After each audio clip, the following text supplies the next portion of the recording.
আওয়ামী লীগ ফিরে আসবে তার প্রমাণ আপনারা দেখেছেন। তারেক রহমানও গ্রিন সিগন্যাল দিয়েছে, সজীব ওয়াজেদ জয়ও বলেছেন শেখ হাসিনার যে প্রত্যাবর্তনটা ঘটবে সেটা সকল কিছুকে পিছিয়ে ফেলিয়ে দিবে। এমনকি আমি বঙ্গবন্ধু প্রত্যাবর্তনের সাথে তুলনা করতে চাই না, কারণ ওই প্রত্যাবর্তনের সাথে কোনো প্রত্যাবর্তন তুলনা হয় না, যদি আরো 10 গুণ। কিন্তু তারপরে যেটা বাংলাদেশের ইতিহাসে সবচেয়ে বেশি মানুষের সমাগম ঘটবে, সবচেয়ে বেশি পরিচিতি পাবে ইতিহাসে, সেটা হচ্ছে শেখ হাসিনার প্রত্যাবর্তন। সেটা আমরা দেখেছি কোন কোন জায়গায় খুদ বিএনপির নেতারা আওয়ামী লীগ অফিস খুলে দিয়েছে, তেমনি আওয়ামী লীগও কোন কোন জায়গায় জয় বাংলা স্লোগান দিচ্ছে। আওয়ামী লীগ যে ফিরে আসবে তার সর্বশেষ প্রমাণ তো পরশুদিনে আপনারা পেয়েছেন। 4-5 জন দিন মজুর তারা ওইখানে গিয়ে স্লোগান দিয়েছে, জয় বাংলা স্লোগান দিয়েছে, জাতীয় সঙ্গীত গেছে, পতাকা উড়িয়েছে। এর মানে তো আওয়ামী লীগ আসতেছে, আওয়ামী লীগ আসবেই। আমি চ্যালেঞ্জ দিয়ে বললাম আপনাকে, শেখ হাসিনা প্রত্যাবর্তন যে ঘটবে এবার ওই টঙ্গী ইজতেমায় 72 ঘন্টা লোকজন বসে থাকবে, শেখ হাসিনা যাইতে পারবে না, সংবর্ধনা গ্রহণ করতে হবে। এটা মনে রাখেন আপনার। আর তারেক রহমান যদি তার ক্ষমতাকে দীর্ঘস্থায়ী করতে চান নিঃসন্দেহে, এবং অদূর ভবিষ্যতে বিএনপি নিষিদ্ধ না করাইতে দেখতে চান, তাহলে অবশ্যই তাকে বাংলাদেশ আওয়ামী লীগ ছাত্রলীগের উপর যে নিষিদ্ধের একটা হরক ঝুলিয়ে রাখা হয়েছে এটা তুলে আনতে হবে। তা না হলে আগামীতে এদের অস্তিত্ব বিলীন করে ফেলবে বাংলাদেশের জন্য। সুতরাং আওয়ামী লীগ যে ফিরে আসবে এটা স্পষ্ট দেখা যাইতেছে। কারণ বাংলাদেশের যে অর্থনৈতিক অবস্থা, বাংলাদেশের যে কূটনৈতিক অবস্থা ভালো না, না অর্থনৈতিক অবস্থা ভালো, না কূটনৈতিক অবস্থা ভালো। সুতরাং বোঝাই যাচ্ছে যে আওয়ামী লীগ আসবে। তারেক রহমান কি করে আমরা একটু দেখি। তবে বাংলাদেশের মুক্তিযুদ্ধ, বাংলাদেশের সংবিধানকে যে কোনো শ্রোতায় কেউ যদি সেখানে হাত দেয়, আমরা সেখানে যুদ্ধ ঘোষণা করি। সম্ভবত ডক্টর ইউনূসের বিরুদ্ধে বাংলাদেশে প্রথম যে মরণোত্তর বিচার হবে রাজাকার আলবদরদের পরে, আমার কেন যেন ধারণা হয় যদি ডক্টর ইউনূস পালিয়ে যায় এই দেশ থেকে, বিদেশে যায় এবং মারা যায়, মারা তো যাবেই ন্যাচারালি, যদিও সে আরো 50 বছর বাইচে থাকতে চায়, তো তার কিন্তু মরণোত্তর বিচার এই বাংলাদেশে হবে। আর যদি দেশে থাকে, ওই যে আমি যা আগে বলেছি, পাবলিক পেটে পাড়া দিয়ে নারী ভুড়ি বের করে ফেলবে। কারণ এই তার পেটে তো গুডও থাকে না, কারণ খায় তো স্যুপ, ঠিক আছে, কারণ পেটে তো দানা ঢুকে না, স্যুপ খায়। সে এতই অসুস্থ যে দিনের মধ্যে 3 বার উষ্টা খায় পরে। এখন দেখি দিব্যি 12 ঘন্টা জার্নি করে। সহকারী পিএস যে কি যেন নামের মনে থাকে না, তো এত নাম মনে রাখা প্রধান উপদেষ্টা পালিয়ে গেল। আবার সোরের সাক্ষী গাইড কাটা তথ্য পরিবেশ কন্ডমাপা বলল যে সে তো নেদারল্যান্ডে থেকে এসেছিল পরিবার ছেড়ে আমাদের সেবা দিতে। ওই সুধীর ভাই কে? ওর সেবা আমাদের নিতে হবে? রেজওয়ানাই কোন গাছের কোন ক্ষেতের মূলা, আর কোথাকার কোন সহকারী নেদারল্যান্ড থেকে আমাদের সেবা নিতে হবে? আমাদের বাংলাদেশের জনগণ মারা গেছে, আর কোন যোগ্য লোক ছিল না। এবং তার সাফাই গাইতেছে, মানে চোরের সাক্ষী হলো গাইড কাটা। কারণ রেজওয়ানাও তো নিয়ে পালাবে, অবশ্যই পালাবে, এবং তার মাধ্যমেও গেছে, কোনো সন্দেহ নাই। তার জন্যই তো এক চোর আরেক চোরের পক্ষে সাফাই গায়। বিএনপি যদি তাদের এই দুর্নীতির বিচার না করে, হত্যা খুনের বিচার না করে, নিঃসন্দেহে বিএনপিকেও একদিন ইতিহাসে কাঠগড়ায় দাঁড় করাবে এই দেশের জনগণ। ইতিহাস কাউকে ক্ষমা করে না। কত নাটক করলো আওয়ামী লীগের সাথে, এবং অনেকেই তাকে আমাকে আপনার ইউকে থাকা এক লোক বলেছিল যে ডক্টর ইউনূস তাকে ব্ল্যাকমেইল করেছে। আপনাকে কিভাবে ব্ল্যাকমেইল করলো? শেখ হাসিনা যখন তারে আদালতে নিত আমি কষ্ট পেতাম, আমি ভাবতাম শেখ হাসিনা অন্যায় করছে। কিন্তু এখন দেখি শেখ হাসিনা যে তার পদ্মা নদীতে চুবাইতে চাইছিল, ওই চুবানো না, ওরা ডুবাই মেরে ফেলানো দরকার ছিল।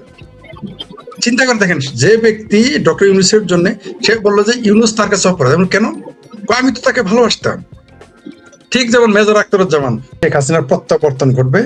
কারণ হচ্ছে যে এই 17 মাসে এত আকাম কুকাম করেছে যে আপনারা যারা আওয়ামী লীগ করেন তাদের ভুল ত্রুটি, লুটপাট, অন্যায়, বিচার মানুষ ভুলে গেছে। অর্থাৎ একটা লোক 10টা বাড়ি দিয়েছে, আর একটা লোক এসে 100 বাড়ি দিয়েছে, 10টা বাড়ির কথা মনে থাকবে না। এইভাবে উদাহরণ দিয়ে তাদের বুঝিয়েছি, তখন তারা অনেকটা অ্যাপ্রিসিয়েট করছে, বলেছে কমরেড আপনার আসলে, আমাকে তারা কমরেড বলে। যাই হোক, সেটা অন্য বিষয়। আপনি যেটা বললেন যে এই যে ভারতের সাথে যে বাংলাদেশের যে সম্পর্কটা, যে পরিস্থিতি, আপনাকে বলেছিলাম 13 তারিখে বলবো, তাই না? ওই দিন আমি থাকতে পারি না, প্রত্যেকদিন কাকতালীয় ব্যাপার। আমি 12 তারিখ থেকেই একটা হলো অসুস্থ ছিলাম, হঠাৎ করে আবার ব্যস্ত হয়ে গেছি কোনো কারণে, যার জন্য দেখেন আমি বাংলাদেশ সময় দিনে আমি যুক্ত হতে পারি না। বলতে চেয়েছিলাম সেটা হলো, তো ওই যে ওয়ান্টেড সিনেমার কাহিনী, সালমান খানকে যখন ভিলেন বলে, সালমান খানের বাপেরে যে আমার ভাইরে মারছে তাই আমি আসছি প্রতিশোধ নিতে, তখন কি বলে সালমান খানের বাপ, সেখানে বিনোদ খান্নার ভূমিকা অভিনয় করেন সালমান খানের বাপ, কি বলে যে তু আয়া নেই তুসকো লায়া গয়া, তুই আসস নাই, তোর আনানো হয়েছে। তো তারেক রহমান কোনো সন্দেহ নাই একটি পরাশক্তি, আর প্রতিবেশী দেশই যে তাকে আনছে এতে কোনো সন্দেহ নাই। আর কমরেড সামাদ ভাই যেটা বললেন এটা সত্য। আরেকটা কথা তখন বলতে ভুলে গেছিলাম, যে আসলে তারেক রহমান আসার আগেই এই সমস্ত লুটপাটকারীদের, এই অপদেষ্টিদের, হরি বরি সরি গেলমান কাটায় যারা এই যে মাফিয়া হয়েছে, পাইরেট হয়েছে, এদের এক্সিট দেওয়ার চুক্তি করেই তারেক রহমান এসেছে। উপদেষ্টারাও পালাবে, এদের দুর্নীতি, এরা তো এসেছেই দুর্নীতি করতে। এরা কেন এসেছে এখানে এই দেশে? এরা কি রাজনীতিবিদ? কমরেড সামাদ ভাই দুর্নীতি করুক, তারেক রহমান দুর্নীতি করুক না করুক, কমরেড সামাদ ভাই দুর্নীতি করুক না করুক, তিনি এই দেশের মানুষ। আওয়ামী লীগের যারা নেতা আছেন তারা দুর্নীতি করুক আর না করুক, তারাই দেশের নাগরিক, তাদের এই দেশে আসতে হবে, থাকতে হবে। কিন্তু যারা এসেছেন এই মুহূর্তে ক্ষমতায়, তারা কারা? আপনি তাদের চেহারা দেখেন, ক্ষমতার আসার আগের দিন দেখেন, চেহারা আমার চেয়েও খারাপ ছিল। আমার কোনো চেহারাই না, আমার চেয়েও তাদের চেহারা খারাপ ছিল। আর এখন সব সিনেমার হিরো হিরোইন হয়ে গেছে। মানে বুড়ি যে ছিল সে জোয়ান হয়ে গেছে, যে জোয়ান ছিল সে কিশোরী হয়ে গেছে, যে কিশোরী সে 6 মাসের বাচ্চা হয়ে গেছে। এদের চেহারা গুলো দেখেন, আমার ভাবির পোলাদের গাল গুলো খেয়াল করেন, তাদের ভাত খাওয়ার দৃশ্যগুলো দেখেন, তাদের শরীরের স্বাস্থ্য দেখেন, তাদের পেট দেখেন, তাদের গাল দেখেন, তাদের থোতা দেখেন। আবার একজন আছেন তিনি দাঁতের মধ্যে আবার মানে চকরা পাখরা কি যেন লাগাইছে, এগুলো আমরা জানি না এগুলো কি। তো এই যে যে সিমটম, এগুলো দেখুন কি বোঝেন? এরা তো পালাবেই, কারণ একই সাথে হলো এরা দুধের মাছি, এরা তো রাজনীতিবিদ না, তো এরা তো পালাবেই, স্বাভাবিক। এই যে যে আমরা যখন বলতাম যে এরা বিদেশি নাগরিক, যারা উপদেষ্টা এবং যারা উপদেষ্টাদের আশেপাশে যারা ঘুরে তারা বিদেশি নাগরিক, আজকে আমাদের হরিকোটায় যিনি নিয়োগ পেয়েছেন অপদেষ্টি হিসেবে, সেটা জানা নিজেই বললো যে নেদারল্যান্ডের লোক, নেদারল্যান্ড থেকে এসেছিলেন। আজকে নিজে বললেন, আমরা যখন বলি তখন দোষ হয়ে যায়, নিজেই বললেন। আর এই কথা বলার কারণে কলিমুল্লাহ স্যারকে গ্রেপ্তার করে রাখা হয়েছে। তিনি বলেছিলেন প্রথম যে বাংলাদেশে যারা উপদেষ্টা হয়েছে তাদের পাসপোর্ট এক একজনের এক এক দেশের, সেই কারণে তাকে আজও গ্রেপ্তার করে রাখা হয়েছে। আমাদের ব্যর্থতা, আমরা তাকে সেই জেলহাজ ইউনুসের সবচেয়ে মানে ফ্যাসিস্টের আব্বা ইউনুসের জেলখানা থেকে তাকে আমরা মুক্ত করতে পারিনি, এটা আমাদের ব্যর্থতা। আমি মনে করি আকম কামাল সাহেব, যিনি একজন সম্মানিত অধ্যাপক এবং সমাজবিজ্ঞানের সম্ভবত তিনি ঢাকা বিশ্ববিদ্যালয়ে, তিনি যে কাজটা করেছেন তার তো সেটা নাগরিক অধিকার। একজন মানুষের শ্রদ্ধার ঘ আপনি দিবেন, আপনি সেটা দিতে আগে বলেছি যে মৃত শেখ মুজিব জীবিত শেখ মুজিবের চাইতে বোধ অনেক বেশি শক্তিশালী, তার জন্যই তো তারা। তবে সর্বশেষ যদি আজকে বাধা না দিত, তারা যেমন ঝুঁকি নিয়েছে, তিনি মরে যেতে পারতেন, তার সঙ্গীরা মরে যেতে পারতো, কোনো সন্দেহ আওয়ামী লীগ বিপদে পড়তে পারতো। কিন্তু আওয়ামী লীগের ভাই সাঁতারের উপরে পানি নেই, মুক্তিযুদ্ধের পক্ষের মানুষদের সাঁতারের উপরে পানি নেই। 10 ফিটও সাঁতার, 100 ফিটও সাঁতার, 1000 ফিটও সাঁতার। তাই আমি মনে করি এটা ঠিকই ছিল। দ্বিতীয়বার সর্বশেষ প্রমাণ করে দিল যে ইউনুস যে একটা স্বৈরাচারের আব্বা, সেটা আবার প্রমাণ হয়ে গেল। তবে সেটা তিনি ঝুঁকি নিয়েছিলেন। তিনি কিন্তু বলেছেন যে তিনি বঞ্চিত ছিলেন। বঞ্চিত লোকেরা আসলে আওয়ামী লীগের কপাল ভালো, আওয়ামী লীগ নামের দলটির যারা বঞ্চিত এবং তৃণমূলের কর্মী, যারা কোনোদিন আওয়ামী লীগের কাছ থেকে কিছু নেয় না, তারাই আওয়ামী লীগের দুর্গ হিসেবে পরিচিত, তারাই আওয়ামী লীগের দুর্দিনে ঝুঁকি নেয়, এটা আমরা দেখেছি। তাই আমি মনে করি এটা ঝুঁকি ছিল, উচিত হয় নাই। তেমনি আবার উচিত হয়েছে, কারণ সাঁতারের উপর পানি নেই। একটা মানুষ রাজনীতি করবে, রাজনীতিবিদ, কমরেড সামাদ ভাইয়ের দ্বারা 10টা লোকের যদি ক্ষতি হয় রাজনৈতিক কারণে, তাহলে 30টা থেকে 50টা লোকের উপকার হবে কমসে কম। কিন্তু যারা এখন ক্ষমতায় আছে তারা কার? আমি একটু আগে এক জায়গায় বলে আসলাম যে 2024-এর 5ই আগস্টের আগে রাজনীতিবিদ, সেটা বিএনপি হোক, আওয়ামী লীগ হোক, জাতীয় পার্টি হোক, এমনকি আমার প্রিয় কমরেডের হোক, রাজনীতিবিদদের প্রতি আমার একটা ক্ষোভ ছিল, ঘৃণা ছিল। তাদের প্রতি আমার একটা উন্নাসিক ভাব ছিল, যারা মানে রাজনীতিবিদ মানে বদমাইশ, রাজনীতিবিদ মানে চরিত্রহীন, রাজনীতিবিদ মানে লুটেরা, রাজনীতিবিদ মানে লুটপাটকারী, রাজনীতিবিদ মানে মানে মানবাধিকার লঙ্ঘন করে, আমার এটাকে ধারণা ছিল। কিন্তু 2024-এর 5ই আগস্টের পরে ডক্টর ইউনূস যখন 3 দিন পরে বাংলাদেশে এসে উড়ে এসে জুড়ে বসলো এবং তার হরি বুড়ি ছুরি গেলমান কোঠায় আমি যাদের উপদেষ্টা হিসেবে দেখলাম তারা একজনও রাজনীতিবিদ ছিলেন না, এখনো নাই। এই সেই ডক্টর ইউনূস যিনি কান ধরে জিবায় কামড় দিয়ে বলেছিলেন আমি আর রাজনীতি করব না, তিনি আসলে রাজনীতিবিদ নন।